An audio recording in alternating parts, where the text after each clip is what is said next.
ஒவ்வொரு முறை ஒரு கட்சி ஆட்சி அமைக்கும் பொழுதெல்லாம் இந்த போராட்டம் நடந்து கொண்டே இருக்கிறது. போன ஆட்சி அமைந்த பொழுதும் இந்த போராட்டம் நடந்து அதில் நான் பங்கெடுத்ததாக எனக்கு நினைவு. அதற்கு முன்றைய காலத்திலும் கூட இந்த கோரிக்கைகளை எல்லாம் நினைவுபடுத்துகின்ற விதமாக நடத்திய போராட்டத்திலும் பங்கெடுத்ததாக எனக்கு நினைவு இருக்கிறது. அது ஆட்சிகள் மாறினாலும் கோரிக்கைகள் அப்படியே இருக்கின்றன என்பதைத்தான் இந்த போராட்டம் நினைவுபடுத்துகிறது. மிக சரியான காலகட்டத்தில் இந்த போராட்டத்தை நீங்க முன்னெடுத்திருக்கிறீங்க.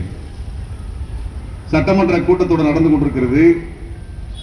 சட்டமன்றத்திற்குள் சண்டைகள் நடந்து கொண்டிருக்கின்றன. அதையெல்லாம் அன்றாட நாம் பார்த்துக் கொண்டிருக்கின்றோம். அவையெல்லாம் நேரலைகளாக நம்மை வந்தடைந்து கொண்டிருக்கின்றன. ஆனால் எதை பேச வேண்டுமோ அதை அங்கே பேசுகிறார்களா என்று தெரியவில்லை. அதை இங்கே நீங்கள் பேசிக் கொண்டிருக்கிறீர்கள். தமிழ்நாட்டுக்கு பெருமை கல்வி கட்டமைப்பு சொல்றாங்க. கடந்த ஆட்சியிலே திமுக ஆட்சியிலே அது திராவிட மாடலினுடைய பெருமை என்று அவர்கள் முன்மொழிந்த முழக்கம் என்பது தமிழ்நாட்டினுடைய கல்வி கட்டமைப்பு தான். இந்த ஆட்சியிலே நாங்கள் அதைவிட சிறப்பாக செய்வோம் என்றுதான் இவர்களும் ஆட்சி அமைத்தார்கள். தாவேக அரசும் நாங்கள் கடந்த ஆட்சியை விட இப்பொழுது மிக சிறப்பான ஆட்சியை கொடுப்போம் என்றுதான் ஆட்சிக்கு வந்திருக்கிறார்கள். அதற்கு முந்தைய ஆட்சி கூட நாங்கள் அம்மாவினுடைய கனவை நிறைவேற்றும் என்றுதான் சொல்லி அவர்களும் ஆட்சிக்கு வந்தார்கள், செயல்படுகிறார்கள். ஆனா தமிழ்நாட்டினுடைய கல்வி திட்டம் சிறப்பாக இருக்கிறது என்றால் அதிலே அனைத்து விதமான மாணவர்களுக்குமான பயிற்சிகளை தரக்கூடிய ஆசிரியர் இருக்கின்ற காரணத்தினால் தான் சிறப்பாக இருக்கிறதை ஒழிய ஆட்சியாளர்கள் கல்வியை நேசிக்கின்ற காரணத்தினால் சிறப்பாக வல்லம் இல்லை. ஆட்சியாளர்கள் திரும்ப திரும்ப அதை சொல்றதுனால மட்டுமே சிறப்பா இல்லை. ஆசிரியர்கள் தான் இந்த கல்வி கட்டமைப்பை பாதுகாக்கிறார்கள், வளர்த்தெடுக்கிறார்கள், மாணவர்களுக்கான அனைத்து திறனையும் கற்றுத்தருகிறார்கள். ஒரு மாற்றுத்திறனாளி மாணவனுக்கு ஒரு கற்றல் பயிற்சியை செய்து கொடுக்கக்கூடிய ஒரு மாபெரும் பணியை நீங்கள் செய்து கொண்டிருக்கிறீர்கள். ஏன்னா சாதாரண மாணவனுக்கு இயல்பாக கற்றுக்கொள்ள முடிவதற்கான வாய்ப்புகள் இருக்கிறது, உடல் ஒத்துழைக்கிறது, அவர் கற்றுக்கொள்கிறார். இப்ப மாற்றுத்திறனாளியாக இருக்கக்கூடியவர்கள் பள்ளிக்கூடத்துக்கே செல்லாத ஒரு நிலை ஒரு காலத்தில் இருந்தது. அவர்கள் கல்லாதவர்களாக இருந்த நிலை இருந்தது. அவர்கள் எதற்கும் பயன்பட மாட்டார்கள் என்றெல்லாம் ஒதுக்கி வைத்த காலகட்டம் இருந்தது. அவர்களை பள்ளிக்கூட அழைத்து சென்றால் அவர்களுக்கு யார் கற்றுத்தருவது, அவர்களுக்குரிய கல்வியை யார் வழங்குவது என்கின்ற கேள்வி இருந்தது. அதையெல்லாம் உடைத்து மாற்றுத்திறனாளி மாணவர்களும் பிற மாணவர்களைப் போல கற்றல் திறன் கொண்டவர்கள் தான் அவர்களும் இந்த சமுதாயத்தில் சம உரிமையோடும் சுயமரியாதையோடும் தங்கள் வாழ்க்கையை வாழ முடியும் என்கின்ற நம்பிக்கையை கொடுத்தவர்கள் நீங்கள். அந்த நம்பிக்கை நீங்க தான் கொடுக்கிறீங்க. நீங்கள் பல்லாயிரக்கணக்கான பல லட்சக்கணக்கான மாற்றுத்திறனாளி மக்களினுடைய வாழ்க்கையை உயர்த்தி கொடுத்த ஒரு மிக பெரும் பேரு உங்களுக்கு இருக்கிறது. இப்படிப்பட்ட ஒரு கட்டமைப்பு தான் ஒரு நாட்டினுடைய வளர்ச்சிக்கு அடிப்படை கட்டமைப்பாக இருக்கிறது. ஆனால் இப்படியான ஒரு வளர்ச்சியை இப்ப நீங்க சமுதாயத்தில் மாற்றுத்திறனாளிகள் கல்வி கற்கவில்லை என்றால் ஒரு பகுதி கற்றல் இல்லாமல் கல்வி இல்லாமல் பின்தங்கி போகும். அவர் உடல் குறைபாடுகளை மீறி கடந்து வெற்றி பெறுவதற்கான வாய்ப்பை அதற்கான பயிற்சியை வழங்கவில்லை என்றால் சமுதாயத்தின் ஒரு பகுதி பாதிக்கப்படும். அதனால சமுதாயத்தில் உற்பத்தி என்பதும் பாதிக்கப்படும், பொருளாதார வளர்ச்சி என்பதும் பாதிக்கப்படும். இது அறிவியல். ஆனால் அப்படி மாற்றுத்திறனாளிகளாக குடும்பத்தினராலேயே சில இடங்களில் ஒதுக்கப்படுகின்ற நிலைக்கு உள்ளாக்கப்படுகின்ற அந்த குழந்தைகளை திறன் மிக்கவர்களாக மாற்றி இந்த சமுதாயத்துக்கு திரும்ப கொடுப்பதன் மூலமாக இந்த சமுதாயத்தில் வளர்ச்சியை சாத்தியப்படுத்திக் கொண்டிருக்கக்கூடியவர்கள் நீங்கள் தான். ஒரு நாட்டினுடைய பொருளாதார வளர்ச்சியில் ஆசிரியர்கள் பங்கு ரொம்ப முக்கியமானது. மனித வளத்தை உருவாக்குவதிலே அவர்கள் முதன்மை போரணியாக இருக்கிறார்கள். மனித வளம் இல்லைன்னா ஒரு நாட்டில் வளர்ச்சி கிடையாது. மனித வளம் என்பது எப்படிப்பட்டதாக இருக்க வேண்டும்?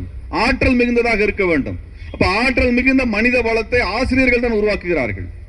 அப்படிப்பட்ட ஆசிரியர்கள் தங்கள் கோரிக்கைக்காக ஆண்டாண்டு காலமாக 25 ஆண்டுகளாக போராடுகிறார் என்றால் இந்த நாட்டில் நடக்கக்கூடிய ஆட்சியாளர்களினுடைய அவலத்தை தான் எடுத்து சொல்லு. நாங்கள் இந்த புள்ளியிலே மே14 இயக்கம் எந்த ஆட்சியோடும் நாங்கள் சமரசம் செய்து கொள்வதில்லை.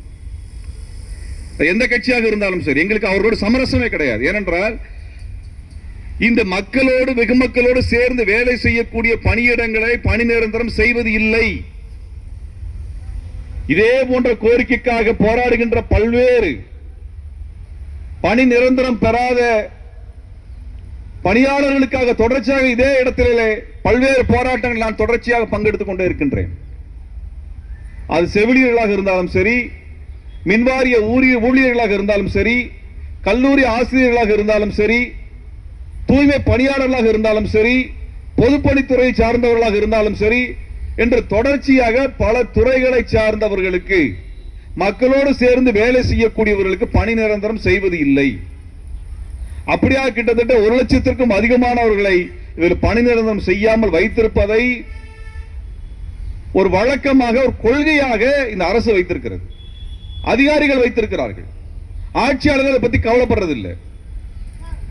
இது குறித்து பேசிக் கொண்டிருக்கும் பொழுது ஒரு உயரதிகாரி சொன்னார், இந்த கடைநிலை பணியாளர்களை எல்லாம் தனியாருக்கு அல்லது ஒப்பந்த ஊழியர்களாக வைத்துக் கொள்ளக்கூடிய ஒரு திட்டத்தை, வேலை திட்டத்தை மோடி சர்க்கார் ஆட்சிக்கு வந்த உடனே உருவாக்கி கொடுத்தார்கள். நிதி ஆயோக்கில் உருவாக்கி கொடுத்திருக்கிறார்கள்.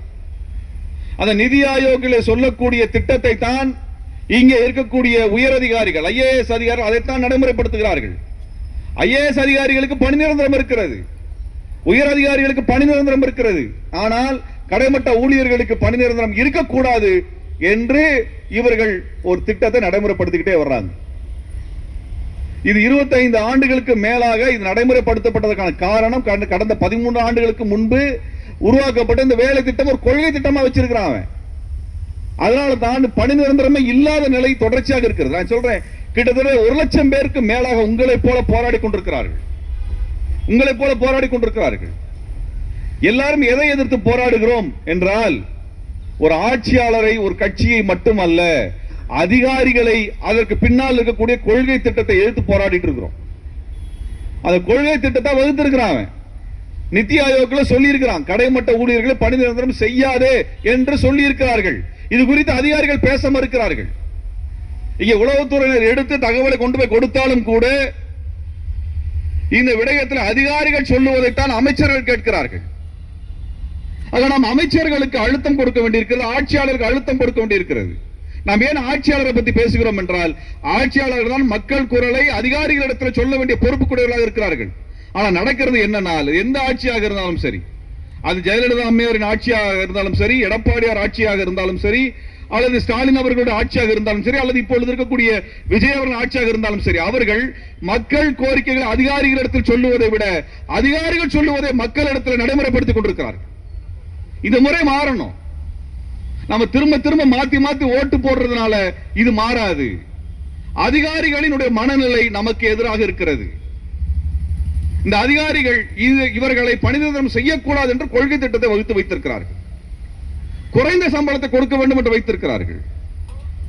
இன்னும் சொல்ல வேண்டும் என்றால், குறைந்த சம்பளம் என்று இவர்கள் எதை நிர்ணயித்தார்களோ, ஒன்றிய அரசு எதை நிர்ணயித்திருக்கிறதோ அதை கூட தருவதில்லை இந்த அரசுகள்.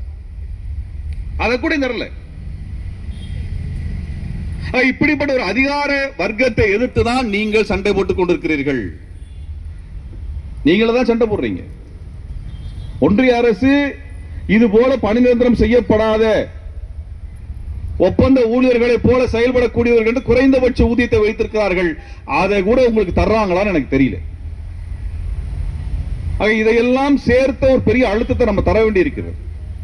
நான் ஒவ்வொரு சமயத்திலும் இது போல பணி நிரந்தரம் அல்லது பல்வேறு கோரிக்கைகளை உள்ளடக்கிய பல போராட்டங்களை பார்க்கும் பொழுது இதே போல ஆயிரக்கணக்கான செயல் வீரர்கள், மக்களை நெறிப்படுத்தக்கூடியவர்கள், மக்களுக்கான சேவை செய்யக்கூடியவர்கள் பங்கெடுப்பதை நான் பார்க்கிறேன். நான் எல்லோரிடத்திலும் சொல்லதை உங்களுக்கும் திரும்ப சொல்லுகிறேன். இது போன்ற பணி நிரந்தரத்துக்காக போராடக்கூடிய அனைத்து சங்கங்களும் ஒன்றிணைந்து பல லட்சம் பேர் சேர்ந்து போராடினால்தான் இந்த கொள்கை திட்டத்தை நாம் முறியடிக்க முடியும். நான் உண்மையை உங்களிடத்தில் பேச விரும்புகின்றேன். ஒவ்வொரு முறையும் ஒரு போராட்டத்தில் நான் பல்லாயிரக்கணக்கான பணியாளர்களை பார்க்கிறேன். ஆனால் ஒரு சில ஆயிரம் மக்கள் திரண்டால் மட்டுமே இது தீரப்போவது இல்லை. பல்லாயிரக்கணக்கான இது போன்ற பணி நிரந்தரம் செய்யப்படாத ஊழியர்கள் ஒன்று திரண்டு ஒரு போராட்டத்தை நடத்தியாக வேண்டும். அதுக்கு நாங்கள் துணை நிற்கிறோம். பிற இயக்கங்களோடு உங்களுக்கான தொடர்புகளை நாங்கள் ஏற்படுத்தி கொடுக்கின்றோம். எல்லோரும் சேர்ந்து பேசுங்கள். எல்லா இடத்திலும் 15 ஆண்டுகள், 20 ஆண்டுகள், 25 ஆண்டுகள் பணி நிரந்தரம் செய்யப்படாத பணியாளர்கள் பல்வேறு துறைகளில் இருக்கிறார்கள். எல்லாரும் சேர்ந்து போராடினால் தான் அதிகாரிகளுடைய கொட்டத்தை அடக்க முடியும். இந்த அதிகாரிகளின் கொட்டத்தை அடக்க வேண்டும். அவனுக்கு பணி நிரந்தரம் வேணும், அவனுக்கு கவர்மெண்ட் குவார்டர்ஸ் வேணும், கவர்மெண்ட் கொடுக்கக்கூடிய கார் வேணும், பணியாளர்கள் வேணும், உதவியாளர்கள் வேண்டும், அனைத்து சலுகைகளும் அவனுக்கு வேண்டும். ஆனால் இந்த மக்களோடு பணிபுரியக்கூடிய நமக்கு கொடுக்க கூடாது என்று சொன்னால் அந்த அதிகாரிகளினுடைய பதவிகள் பறிக்கப்பட வேண்டும்.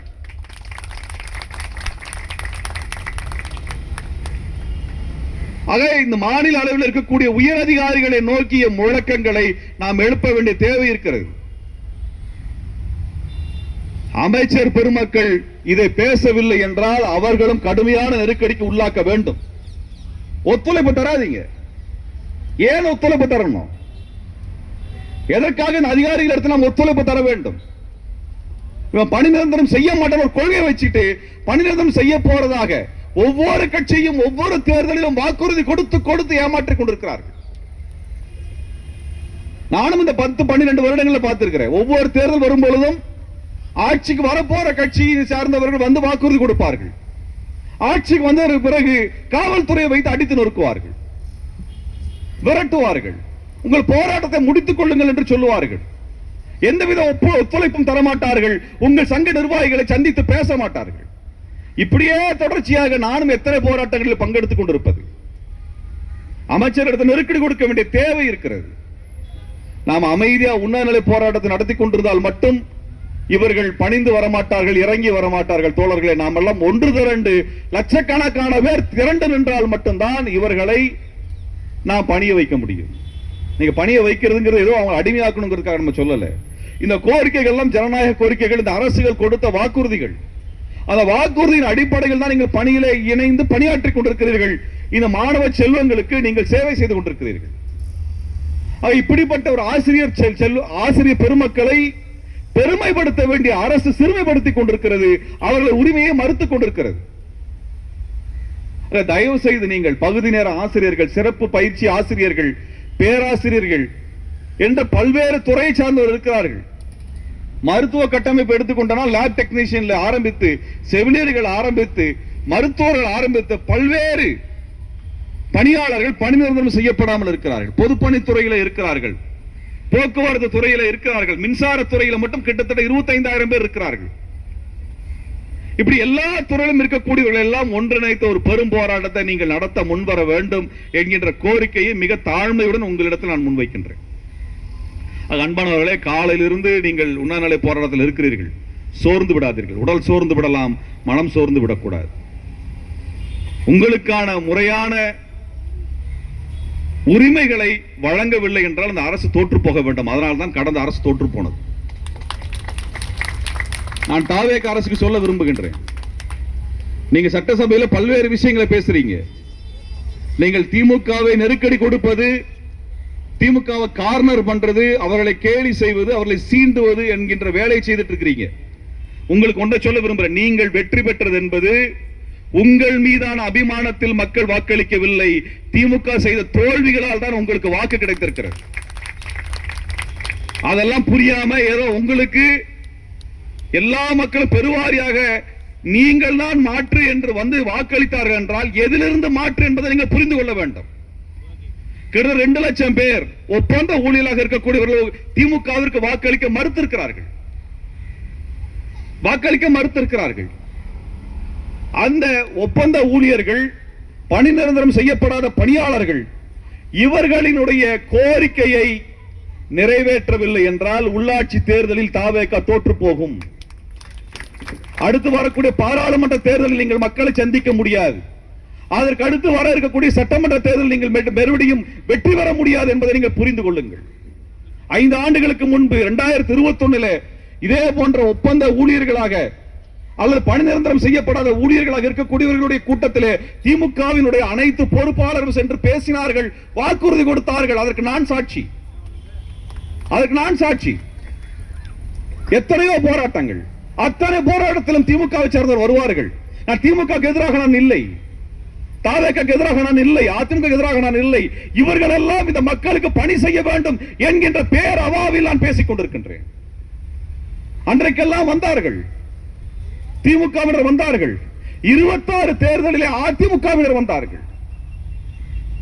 ஆனால் இந்த 2 கட்சியும் தோற்று போனதுக்கு காரணம் கொடுத்த வாக்குறுதியை நிறைவேற்றாத காரணத்தால் தான் தோற்கடிக்கப்பட்டார்கள் என்பதை தாவேக அரசு உணர்ந்து கொள்ள வேண்டும். இதை உளவுத்துறையினர் தயவு செய்து நீங்கள் மேல் மட்டத்திலே ஆட்சியாளர்களை கொண்டு போய் சேர்த்திடுங்கள். இந்த ஆட்சி தனது அதிகாரத்தை காப்பாற்றிக் கொள்ள வேண்டும் என்றால் பணி நிரந்தரம் செய்யப்படாத இந்த பணியாளர்களுக்கும் இந்த ஆசிரியர் பெருமக்களுக்கும் மாற்றுத்திறனாளிகளுக்கு சிறப்பு பயிற்சி கொடுக்கக்கூடிய இந்த பெருமக்களுக்கும் அவர்களது கோரிக்கையை நிறைவேற்றினால் மட்டும்தான் அவர்களால் தங்கள் ஆட்சியை காப்பாற்றிக் கொள்ள முடியும். ஏன்னா தாவேக்கால திரும்ப திரும்ப என்ன சொல்றாங்கன்னா, நாங்க ஜென்சிக்கு தான் நாங்க எல்லாம் பண்றோம்ன்றாங்க. ஜென்சியை பயிற்றுவிக்கிறது நீங்க தான். ஜென்சியே உங்ககிட்ட தான் மாணவர்களாக இருக்கிறார்கள், ஸ்டூடெண்டா இருக்கிறாங்க. அந்த ஜென்சியை பயிற்றுவிப்பது நீங்கள் தான். இதை தாவேக அரசுக்கு தெளிவாக எடுத்து சொல்லுங்க.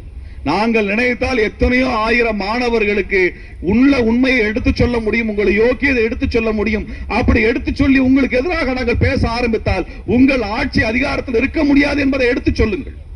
ஆட்சியாளருக்கு சொல்லுங்க, திமுக அரசு ஏன் தோற்றது என்றால் இந்த இடத்தில் தான் தோற்றது. இதை அவர்கள் செய்யாதனால் தான் சமூக நீதி என்பதை நடைமுறைப்படுத்த முடியவில்லை. அதை அவர்கள் தோற்ற காரணத்தினால் தான் தேர்தலில் அவர்கள் தோல்வி அடைந்தார்கள் என்பதை நாம் திரும்ப திரும்ப எடுத்துச் சொல்ல வேண்டும். ஆகவே நீங்கள் வலிமையானவர்கள் என்பதை நீங்கள் புரிந்து கொள்ளுங்கள். உங்கள் போராட்டம் நிச்சயம் வெற்றி பெறும். அந்த போராட்டத்தில் நாங்களும் உங்களோட துணை நிற்போம். அனைத்து பணியாளர்களும் ஒன்றிணைத்து ஒரு பெரும் போராட்டத்திற்கு நீங்கள் அணியமாகுங்கள். அதில் நாங்களும் எங்கள் தோழர்களை திரட்டி நாங்களும் பங்கு பெறுகிறோம். அடுத்த உண்ணாநிலை போராட்டத்தில் அல்லது அடுத்து நீங்கள் சொல்லுகின்ற போராட்டத்தில் நாங்களும் பங்கு பெறுவதற்கான அனைத்து முயற்சிகளையும் மேற்கொள்வோம் என்று சொல்லி உண்ணாநிலை போராட்டத்தில் பங்கு பெற்ற அனைவருக்கும் எனது புரட்சிகர வாழ்த்துக்களை தெரிவித்து விடைபெறுகிறேன். நன்றி, வணக்கம்.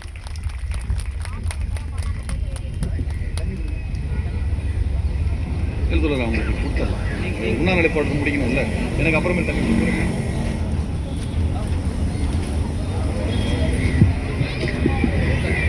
இறுதியாக நன்றியுரை மே 17 இயக்க நிறுவனர் அவர்கள் 2018ஆம் ஆண்டு முதல் நம்மோடு அனைத்து போராட்டங்களிலும் பங்கெடுத்து வருகின்றார்.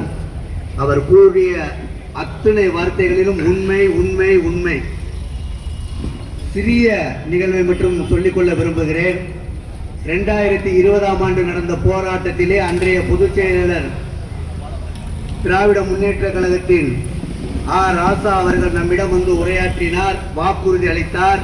ஆனால் அந்த வாக்குறுதியை விட்டு சென்றார். இன்றைக்கு அவர்கள் ஆட்சிக்கு வர முடியவில்லை. அதற்கு முழுக்க முழுக்க காரணத்தை ஒன்றை மட்டும் சொல்லிக் கொள்ளுகிறேன்.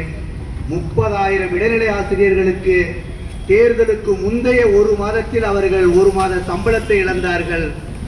ஒருங்கிணைந்த பள்ளி கல்வியில் கிட்டத்தட்ட 25,000 பணியாளர்கள் நம்மோடு இணைந்து பணிபுரிந்து வருகிறார்கள். இந்த 50,000 55,000 பணியாளர்களிடமிருந்து ஒரு ஓட்டை கூட திராவிட முன்னேற்ற கழகம் பெற்றிருக்க முடியாது. ஏனென்றால் நாம் ஒட்டுமொத்தமாக ஏமாந்து நின்றோம். அந்த நிலையிலே தாவேக அரசிற்கு நாங்கள் முதல் போராட்டத்தை தொடங்கி இருக்கின்றோம். நாங்கள் இறுதி போராட்டம் செய்து சென்ற அத்தனை ஆட்சிகளும் கடந்த 3 முறையும் தோற்று நின்றிருக்கின்றது. அதுபோல எங்களையும் இந்த முறை நீங்களும் ஆகிவிடாதீர்கள். நீங்கள் எல்லாம் புரிந்து கொள்வீர்கள் என்று நினைக்கின்றோம். உள்ளபடியே நாங்கள் எளிமையிலும் எளிமை, மிக மோசமான நிலையில் வறுமையில் பாதிக்கப்பட்டு எங்கள் வாழ்வாதாரத்தை இழந்து இன்றைக்கு பல மாவட்டங்களில் இருந்த அத்தனையும் பெண்கள் புரிந்து கொள்வீர்கள் என்று நினைக்கின்றேன். அந்த வகையிலே இந்த போராட்டத்திற்கு வருகை வந்திருக்கும், இங்கே பேசி அமர்ந்திருக்கும் சிறப்பு அழைப்பாளர்களான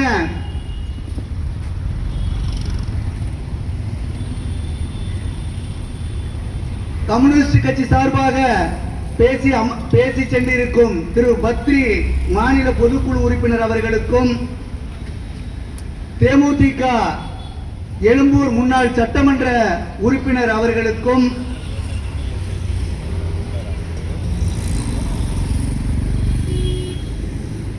டாக்டர் மருத்துவர் சாந்தி கம்யூனிஸ்ட் கட்சி தோழர் மாநில குழு உறுப்பினர் அவர்களுக்கும்,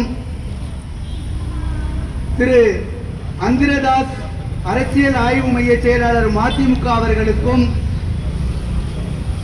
திரு ஏ.கே. கரீம் மாநில பொதுச் செயலாளர் எஸ்டிபிஐ கட்சி அவர்களுக்கும், திரு சி. முருகன் பிஆர்டி சங்க மாநில தலைவர் ஜக்டோஜியோ உயர்மட்ட குழு உறுப்பினர் அவர்களுக்கும் மற்றும் இங்கே நிறைவுரையாற்றி இந்த போராட்டத்தை முடித்து வைக்க வந்திருக்கும் மே 17 இயக்க நிறுவனர் அவர்களுக்கும் இந்த போராட்டத்தை தொடர்ந்து ஒரு வாரமாக சென்னை வீதிகளிலே சுற்றித் திரிந்து அனைத்து ஏற்பாடுகளையும் செய்த மாநில பொதுச் செயலாளர் அவர்களுக்கும், மாநில பொருளாளர் அவர்களுக்கும், மாநில துணை செயலாளர் அவர்களுக்கும், மாநில துணைத் தலைவர் அவர்களுக்கும் இந்த போராட்டத்திற்கு விளக்க உரை ஆற்றி அமைந்திருக்கும் அனைத்து மாவட்ட நிர்வாகிகளுக்கும், அனைத்து மகளிர் அணி தலைவர் பெருமக்களுக்கும், பொறுப்பாளர்களுக்கும்,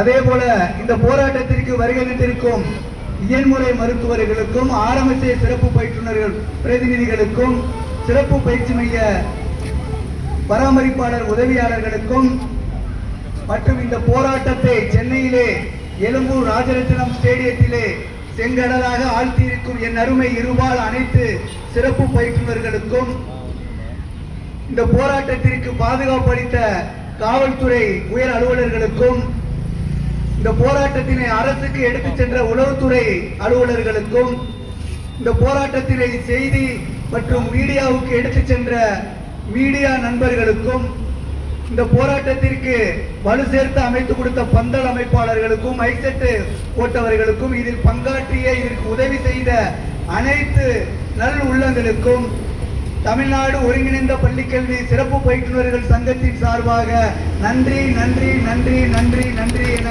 நன்றி தெரிவித்து விடைபெற்றுக் கொள்வோம். தற்பொழுது பலரசம் குறித்து நமக்கு இந்த போராட்டத்தை முடித்து வைக்க மே 17 இயக்க நிறுவனர் அவர்களை அன்போடு அழைக்கின்றோம்.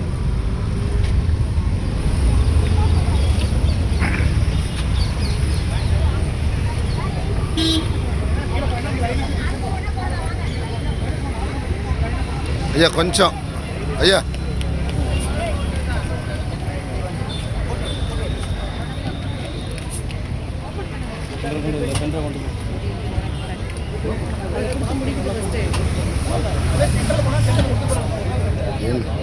என்னுடைய போராட்டத்தை முடியுங்க.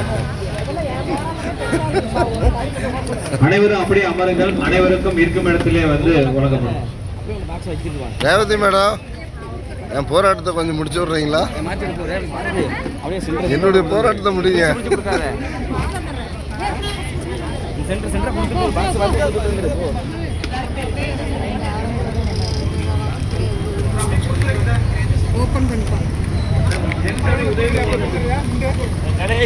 சரி, அப்படியே அமருங்கள்.